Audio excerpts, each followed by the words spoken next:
Hello, agus fáilte go trí seascad den program ag BBC Alba le spórs an baineann Alba ag cria. Is me Iona Ballantyne agus ha mí tolaite fáiltear seán chluicead dar rugby na Alba agus coach tennis Heather Lockhart gan stiùidio. Ar program na héich nach, gef si bhné agus uireamh Heather agus cluinnidh sin na hadal ann an rugby na Alba. Ha Cheryl Kilcoyne ag éis again with the gluasad isteach go coachig ag Forfar Farmington. Agus ha Emily Carrick-Anderson a thairis ar na Bruidhinnidh bhios genu, gus fáin deiseil ar son season rothaireachd tar-dhùthaich agus beinne.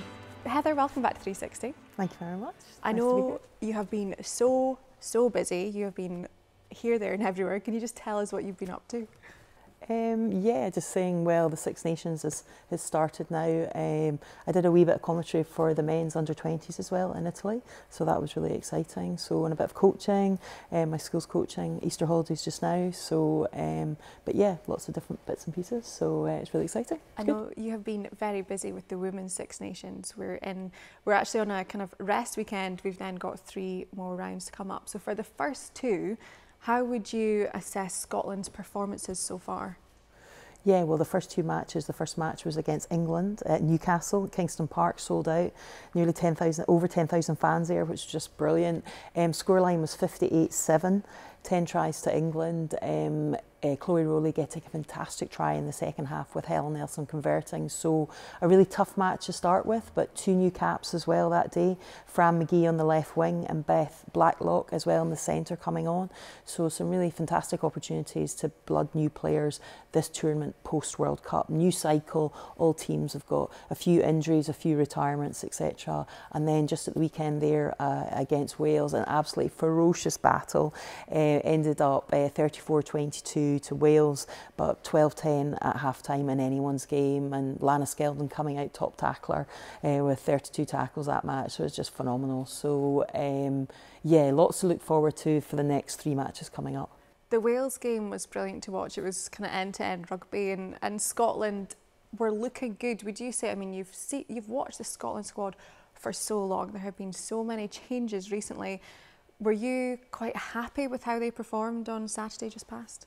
Yeah, it was an interesting mix at the moment with Scotland. You've got the pack, the fairly experienced, but then missing Sarah Bonner and Emma Wassell at the moment. So Louise McMillan and Lindsay O'Donnell coming in doing a fantastic job. Did a fantastic forwards try with Lana Skeldon getting the driving maul off the line out. So that was great. And then we've got some new faces coming in the back line. Corinne Grant and Fran McGee in the wings, 5 caps between them. And then you've got the centres as well. Yeah, just a few caps between them as well. Emma Orr and Meryl Smith, with Helen Nelson and Chloe Rowley providing the experience. So it's a real mix of sort of experienced players and new players coming in and trying to get more game time. And I think as well the bench are offering things off the bench as well, adding to it and gaining match experience, which is great to see. It's been a World Cup, it's a new start, new cycle, and it's great to see players stepping up and using their experience from the World Cup, but also getting more experience now. And I think, as my brother used to say, runs are just around the corner. So hopefully just a win around the corner, just turning those narrow defeats into wins. For the new players coming in, that England game would have been a tough start for them. They are a formidable side. We know that they have been for so long, but how good is it to see this new talent coming through too, because it's so crucial to have in this team? Yeah, any sport pathways. I think what was really interesting before the Six Nations started and after the World Cup, we had the Celtic Challenge, and that was between Ireland, Wales and Scotland, and sort of their development squads, if you wish, like an under-20 or an old A-team development team, and getting much needed game time. So for instance, Fran McGee got 5 tries over the 4 matches that they played in. Scotland lost 1 to Wales but beat 1, 21-7, some 3 fantastic tries. So players coming through that. Meryl Smith was captain for many of the games, so gaining that leadership experience as well, match experience, game management experience. So I think Scotland have really benefited, and I think Ireland, Wales will benefit from that too. And Emma Orr, another young player who's looking great for the squad too. Yeah, Emily Carrick picked her out, and it's the similarities between the two players. Emily Carrick plays for England at centre and is just a phenomenal outside centre, and Emma Orr plays in her position, both from farming backgrounds, both quite tall players, really no discrepancies to their game, just an all-round, all-court game that strengthens in all departments. So watch out for Emma. She really is chasing the sheep, tackling the sheep or something like that, so on the farm. So all of them, I'm sure Emily Carrick did that too. So her technique along with Lana Skeldon is really exceptional, really low, good hard tackling, and her carries and her passing. Just watch out for that clean passing, which is essential at her position. A great one to watch. And for the squads in general, it is hard to hide from the fact that it's been over a year since they have last won a game, February 2022. How do you think morale is in the squad just now? I think morale is pretty good, all things considered. I think they've learnt from the World Cup. There was really two close matches, 18-15 to Wales. Last kick of the game, it was a 15-all, and then Wales managed to get a penalty kick. And 14-12 to Australia. That game was really good. Scotland played some really excellent stuff. Wind was a sort of deciding factor in that game, and Australia just edging it with their kicks. But and a hard match against New Zealand. But I think they're learning all the time. They're developing all the time. The set plays, the driving line out maul, some really strong play, and the scrum at the weekend, they were up against a really tough Welsh pack, and they a lot of parity along the way, so I think they can be pleased with that, and it's just developing, getting the tries at the right time and keeping the scoreboard ticking at the right time too, and I think that's coming. What else do you think they need to work on, having even just watching the past 2 weekends?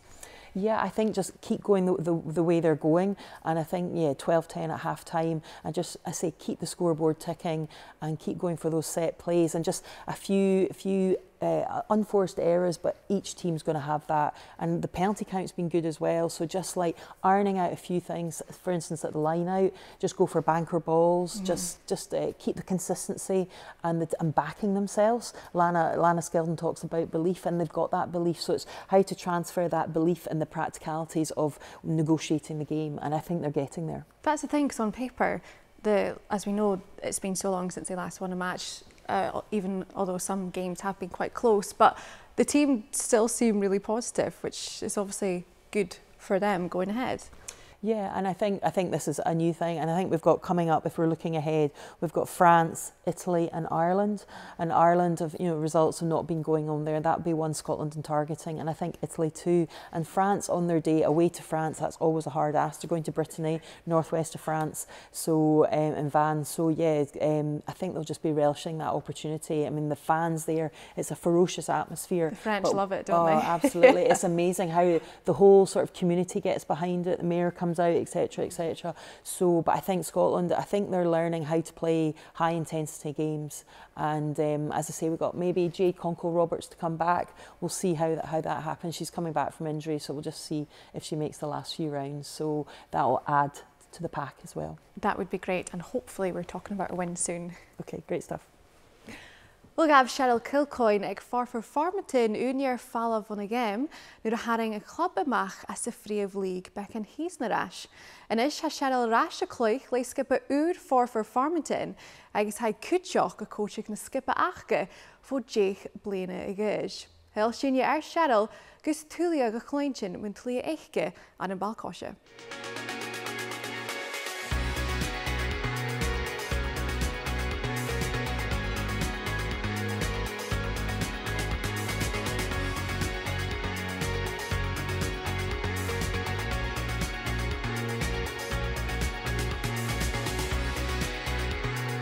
Dúchluicheadar agus coache Forfar Farmington Cheryl Kilcoyne Cuideachd Cuideachd géadám for na chrobal cóise párs na bheithe.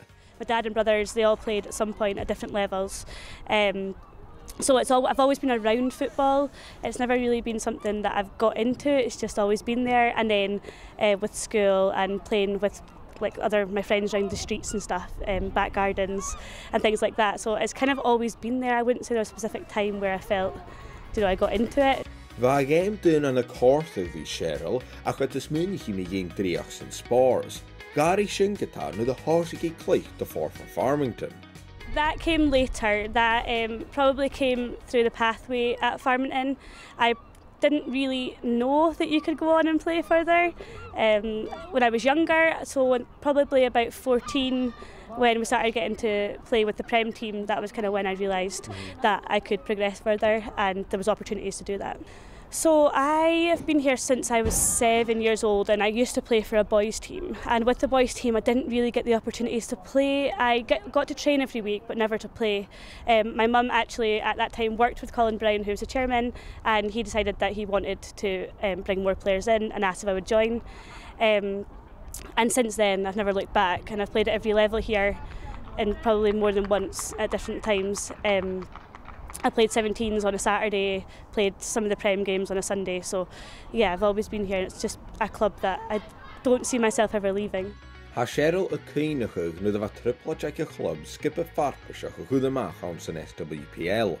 Agus ag ag iawn hawl fa achgyd I haring ymach as y lig, ei ddash an y Davíle is fichit sy hyn.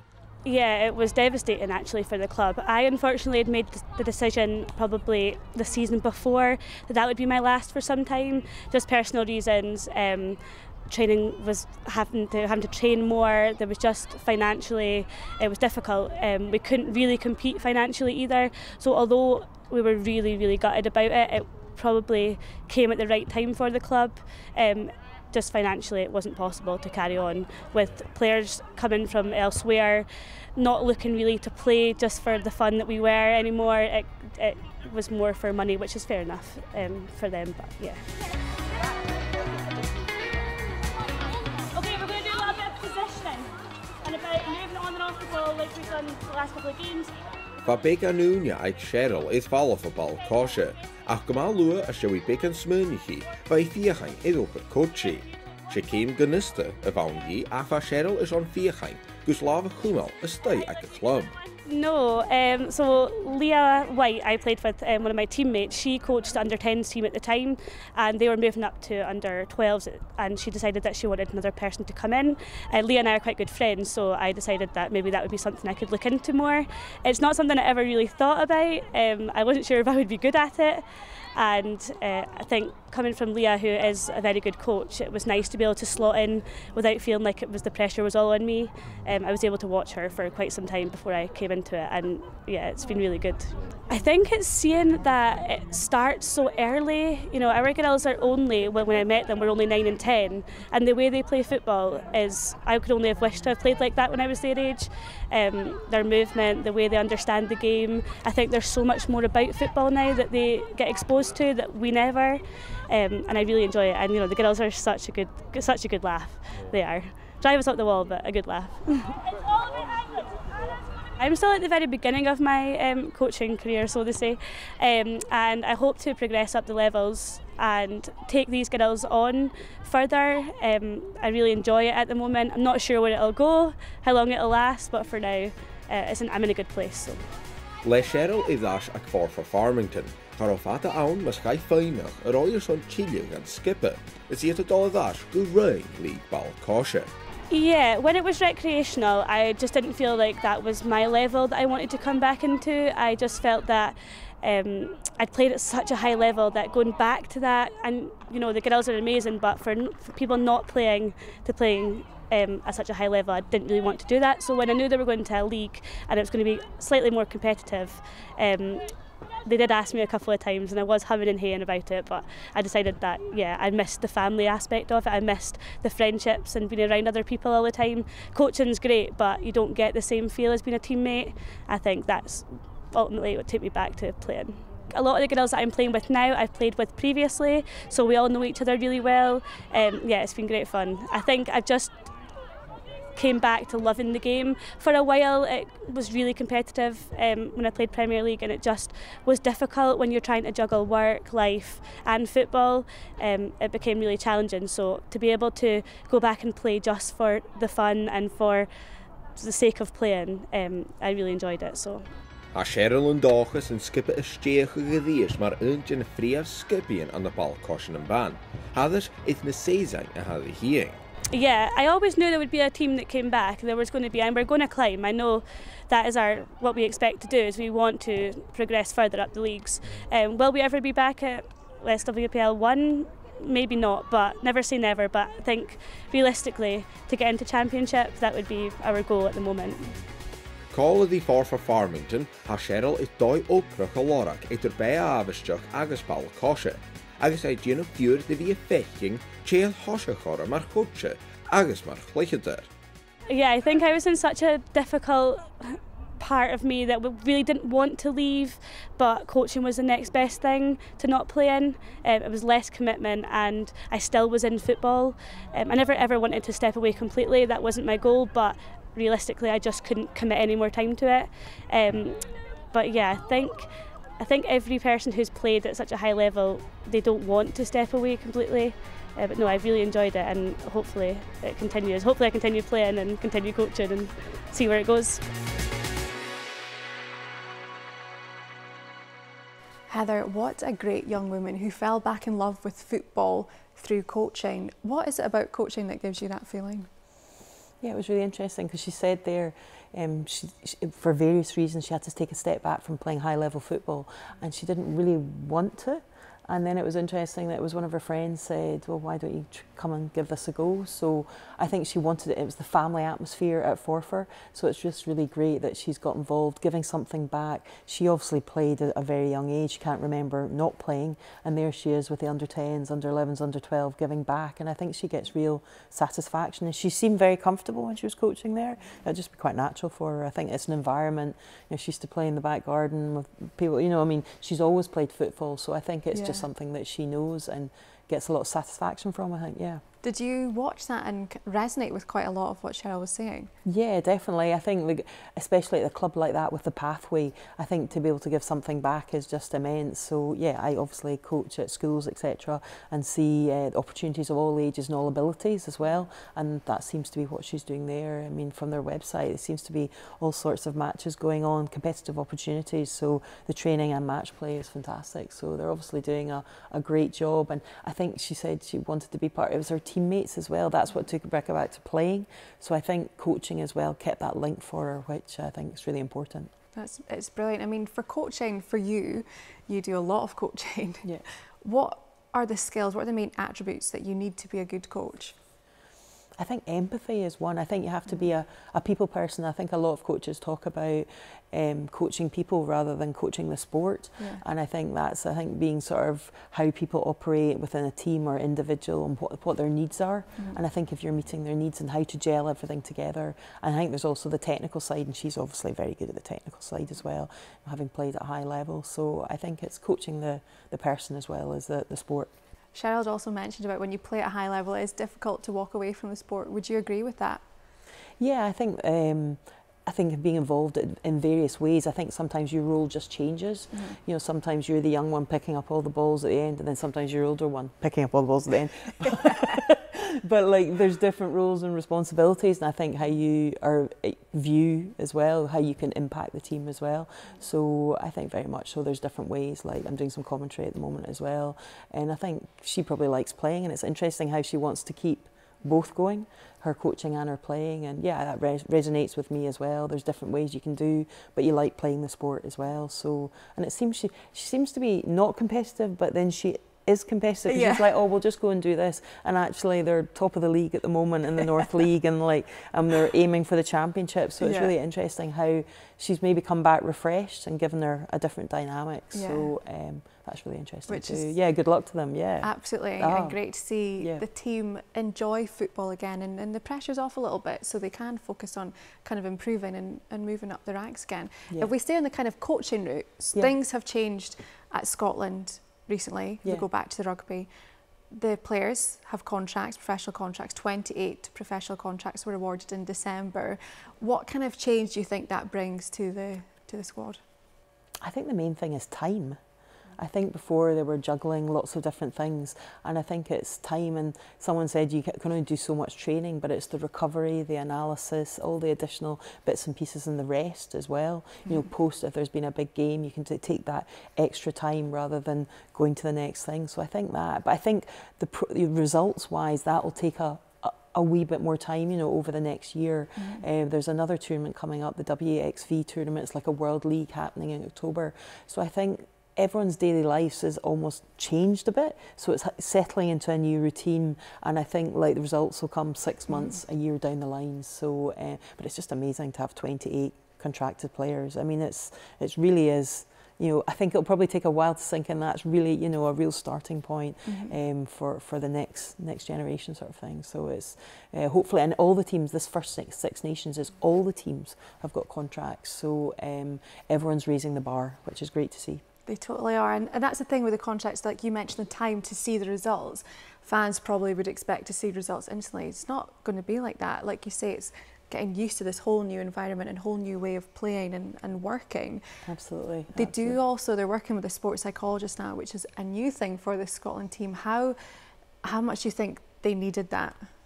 I think again, that's been around for a while, and I remember when we went to a World Cup before, and I was thinking, oh, how's the sports psychologist going to operate here? And it was all about being prepared and packing your bag the night before. And I thought, that's brilliant. It's something to like practical to hang your thing, and I'm sure Aaron Walsh will be impacting on that as well. It's being prepared, and then how to also to deal with the wins and the losses. You can't always win, you can't always lose. You don't set out to lose, so it's just how to deal with that afterwards and then go through that process. I mean, right up until that whistle, the end of the match, you're aiming for that win. So I think it's just working through that and how best, like, is there something he could help, a sounding board?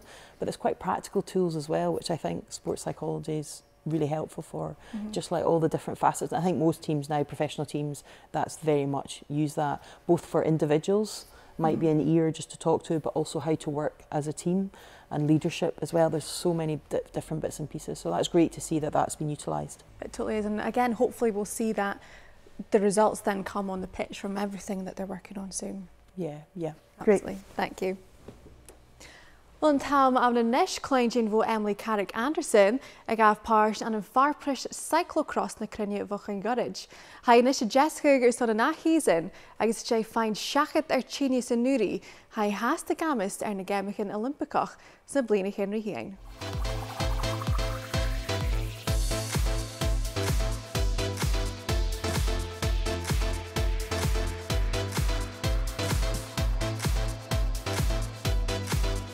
Leis gur rárach spórs a Teulach, chabatak an dúr Emily Carrick-Anderson na Cuideachd go héin, gus a slia I dhéanú sias na slíon rárach beinne. My dad he started cycling before like I did and everything, so he was a professional cyclist. So it's kind of just in the family. And then like I can't even remember learning to ride a bike. I think I could ride a bike without stabilisers by the age of like 2.5. And same with my brother, so it's kind of like we just have known it all our lives and just grew up in a pretty sporty family, so it's just kind of always been with us. I'd say when you move into the sort of youth categories, so sort of under 16 age is when it starts getting a little bit more serious. It's still good fun, but that's when you start looking at teams and stuff like that and thinking about whether you want to continue, like move on to the junior category afterwards.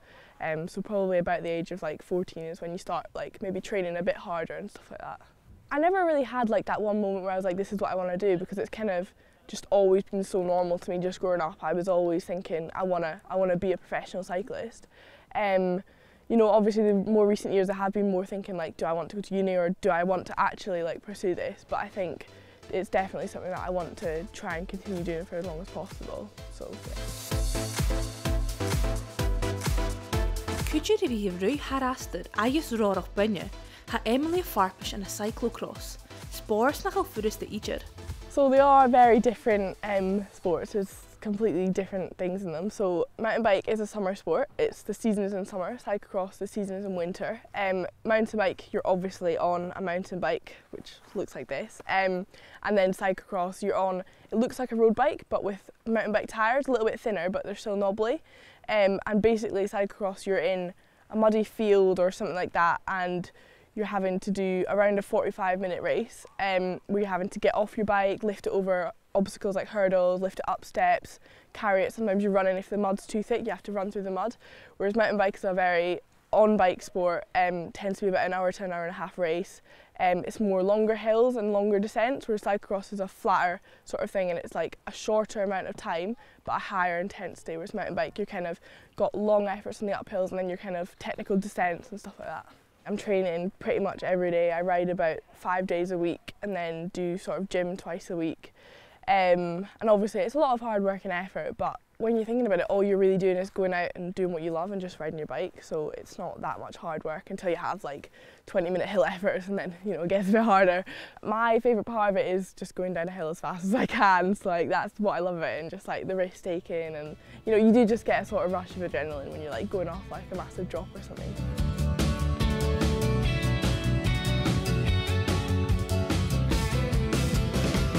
Se blian na dúlaich a bhaine Emily a Nuri, I dhéimh déalagach le teanas agus tonsillitis. Ach hain na sláiteire a sé féin seachad ar na dúlainn seo. It was very frustrating, I think, especially during the cyclocross season, because it was winter. I get ill quite a lot, but it was just sort of like I'd be training for a week and then I'd get ill, and then you can't train for like a good few days, because if you're training through illness, you're just never going to get any better. And then, you know, every race I'd feel like I wasn't at my maximum potential just because I hadn't had a proper solid block of training. I was just constantly getting ill and stuff, so it is frustrating. And I think like with athletes, getting illness or injury, like it's probably the most frustrating thing that can happen. I kind of think, you know, if I can get through that and still be where I am right now, I think, you know, you can sort of get through anything. Obviously, it's just like people say, it is just little illnesses, but you know, it's a big thing for athletes and it is quite hard. But yeah, I feel stronger now that I've managed to get through it. O hiún gurrit ba Emily Rothaireachd ag farpris cyclocross na Cuideachd. Agus hain module as a chorm àibhist go thug. At the vai farpris, bhuaigh Cuideachd bhfuil barach laníon in sas aus na program in Rothaireachd. Yeah, I mean, World Championships is just like completely different race to any other race you do. The atmosphere is crazy. There's so many British people travel like abroad to go and watch it and things like that. So like everyone's shouting at you whether they know you or not, and the whole atmosphere is just completely different. And obviously all the best people in the world are there, so you're literally racing the best in the world, and seeing like the proper professional athletes racing as well is a crazy atmosphere. It's really good. I think Scotland is so good for the cycling community, and I think it's a lot better than a lot of other countries do for the sport. But yeah, they do so much for me, and like they give you the resources to be able to go to races and have coaches, and even just little like things like a weekend training day. They organise stuff like that, and it's just so much easier to get through like winter rides when you're like with a group of people. So it is really good. I think recently, like more and more girls have been joining. It's definitely growing, and I think that's really good, just to show that right now at the moment I'd say women in cycling, the racing is just as good as men's racing. It's just as good to watch, just as good atmosphere. The women are at just as high a level, so I think getting more girls into it is just going to get bigger and bigger. Le cyclocross deiseil chun na nághaí, han focus go léirigh Emily Nish ar an téasan a ruthaireachd agus Rothaireachd beinne a Harry Heen. Yeah, I mean, I've been pretty happy. Obviously the season wasn't very smooth with illnesses and everything, but I think by the end of the season I managed to get back up to where I felt like I wanted to be. So yeah, all eyes on the cross-country season now. Mountain bike is my favourite discipline, and yeah, just to get back on the cross-country bike, see what I can do with my last year in the season, and just see, hopefully I can get some good results and see how it goes. Well, the biggest race is obviously World Champs in August, but you know, it's kind of just a wait and see how the season goes. I got to get selected for that first, so I can't really put away any of the other races. I need to do well in them first. Just hopefully maybe get some podiums at some nationals and then see how Worlds goes.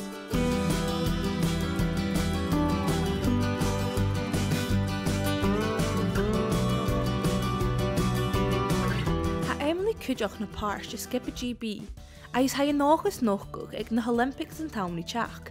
See gadgeach in your Bruidhinnidh bhí ann. I mean, my brother got on Team GB before me, and then it was kind of like, oh, you know, this is kind of in my sights. And then when I got on the team, like, I think you kind of don't really realise how big a thing it is. You're kind of like, oh, I'm on Team GB, because when you're on it, it's quite a normal thing. Like, you know, it's just a team that you're just racing with. But when you think about it, you know, like you are representing your country, and you know, it is a bigger thing than I always think it is. So yeah, I am really proud to be on it. Olympics is something I'd always wanted to do. Obviously I don't know how many years that would be, but that would be the biggest goal, just to go. I'm not bothered about results or anything, just, you know, try and get selected for that one day would be amazing. And as like a young child doing sport, I think that's what everyone always dreams of. I think going to that, like, you know, your life is complete, I think. Well, Heather, travelling at that speed down a mountain, it certainly takes some bravery and skill, doesn't it? Very much so. Emily's like absolute star, like in both disciplines. It really does. Having done a wee bit myself at Glentress, a tiny wee bit, it definitely does take some skill as well. So as well as the bravery. So fantastic. She's saying that it's growing for women and girls, which is just great. Tell us a bit more about your experience mountain biking. Oh, my nephew, he lives not far from Peebles Glentress, so that's where Emily's from. So we went along, and yeah, it's great. You can it's like skiing. You have different grades of trail, and then didn't tell me you got to climb all the way up to get all the way back down. So so that's good though. It's good. Yeah, it's a hard work, as she said. Some intense, like up they go, and you get different gears, etc., to get to the top, and then you can hurtle all the way down. So, but definitely tight corners, you know, and some rocks, etc. So you got to be careful. So yeah, no, it's great. Did you get that thrill, that sort of exhilaration from throwing yourself down the mountain? I wouldn't say I was throwing myself down the mountain. I threw myself up. As I say, I'd always rather climb 10 hills up the way than go down. I don't know why. I just like Not going up. many people would say that. I know, exactly. So, but my nephew was certainly throwing himself down the mountain. So I think I need a few more like indicators of how to get. I'll leave that to Emily. Yeah, I mean, when you see her in action, it's brilliant. She is obviously so ambitious and so many big plans coming up. And she obviously has a lot of resilience too, because it's a lot to go through all the illness and keep coming back and pushing yourself and keep those goals in mind. It takes quite a lot. Yeah, it seemed quite a sort of balanced individual, which is unsurprising given, because I saw her name, Emily Carrick-Anderson, and it was in my head, and I thought, Emma Carrick-Anderson she was a skier, and her aunt went 4 Olympic Games for downhill skiing and slalom skiing, which is just phenomenal. And her dad obviously is a skier and a mountain biker as well, and her brother Corin too. So she's got that family, you know, behind her, but very balanced viewpoint. And obviously, yeah, illness. She just needs to probably have to say, you know, just take your time sometimes. You know, maybe another few days just to get over it, rather than it being a reoccurring thing. But I wish her all the best, and just look after yourself. You're only 18, so yeah, great that she's coming out of it now. Yeah, and looking forward to the summer season. Because we talk about rest and recovery and how important that is with the Scotland squad. It's the same for all sports. Absolutely. When you can, it's so important. Like you say, just listen to your body, and then hopefully we'll see Emily. I suppose sometimes it's about timing, because obviously she did the World Championships, so the cyclocross in the winter, and then there's the UCI World Championships coming to Glasgow in the summer, and she'll be, you know, that's something she's aiming for. Exactly. So get herself organised for that. That would be terrific. Absolutely, it would be great. We really are excited to see what happens with Emily coming up. But even sticking with resilience for the Scotland squad, there are a few players that are injured who we know are so determined to get back. Hopefully we can see at least Jade maybe soon. Yeah, that seems to be, she had a lower leg injury and she seems to be making good progress. Jade Conquo-Roberts plays back row primarily, number 8. So hopefully towards the end of the Six Nations we'll see her featuring. I know she'll be doing all she can to get back. Some are on the longer term injury list. Emma Wassell just had an operation on Monday, and a phenomenal athlete, a phenomenal tenacity and resilience. 54 matches on the bounce for Scotland up till last year. So I know she did everything she could to play this Six Nations, but not to be this time. But she'll be back. She'll be hugely determined. Jenny Maxwell, Molly Wright, Sarah Bonner, all as well. Lisa Coburn, all you know, in the frame to come back, but a bit longer timescales than Jade. So many big names missing who I know would love to play, but like you say, we will hopefully see them soon. Absolutely. As we come up to the end of the programme, we do know that Scotland face France next. What do they need to do this game? I think just take exactly what they've done the last 2 matches, take those experiences and just say tightening up those set pieces. I think the line out is key for them. It's such a weapon. So I think just making sure, nailing that consistency. Lana's playing superbly at hooker, Jodie Retty as well coming on at replacement hooker. So I think just getting that set piece right and getting their defence really super tight. Just stop the French at source. And in attack, they've got phenomenal attack. So just have a go. Yeah, have a go. Exactly, and hopefully, like I said before, we'll be speaking about a win soon. But Heather, thank you so much for joining us this week. It was wonderful to have you back in the programme. Great to see you. Thank you. Well, sin na hacin goibh son in noch, and a cheachcain be ard-coach St. Mirren Kate Cooper, colorroom sin studio. Kun an sin, Jen Keenshach gewelsh vil lengthen BBC àibhist, ekels gun calshiv program sin B. Agus Cuideachd gewel dagem carshil skippen an ban akin, bio, siad the Cluiche Australia, Jehenia, agus Costa Rica, and agamarst. Hí sin sibh in aithceachcin.